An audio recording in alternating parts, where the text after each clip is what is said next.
Donc pour le dossier retraite, s'ouvre maintenant la phase des amendements parlementaires. C'est une phase importante parce qu'il faut absolument faire évoluer le projet de loi qui, en l'état, n'est pas équilibré.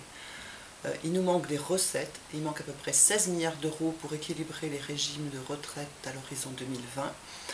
Donc il faut mettre sur la table aujourd'hui un financement supplémentaire par le biais du projet que la CFE-CGC porte depuis des années, qui est la TVA sociale affectée aux retraites. Donc élargir l'assiette des cotisations. Il nous faut absolument aussi arrêter la baisse des pensions.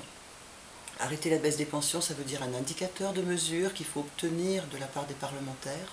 Donc un bouclier retraite, ça veut dire quoi? Ça veut dire un seuil de retraite en fonction des salaires d'activité, un seuil en dessous duquel la retraite ne peut pas descendre pour chacun. C'est important parce que c'est de nature à redonner confiance dans le système de retraite. Important aussi, nous revendiquons la prise en compte des années d'études pour les annuités retraite.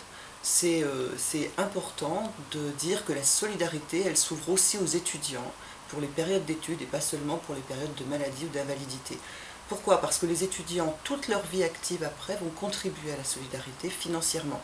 Certains contribuent en cotisant plus tôt, eux vont contribuer en cotisant plus, c'est-à-dire au-dessus du plafond de la sécurité sociale, et pour les autres, pour la solidarité. Important de prendre en compte la situation des retraités les plus fragilisés, donc les femmes qui ont des pensions de réversion. Et il faut absolument obtenir la possibilité de cumuler pour elles un emploi avec une pension de réversion. Ce sont les seuls à ne pas pouvoir le faire aujourd'hui. Et puis bien sûr, toujours beaucoup de vigilance sur l'emploi des seniors, que les seniors soient en activité, pour les garder en activité et les former, ou bien qu'ils soient hors emploi.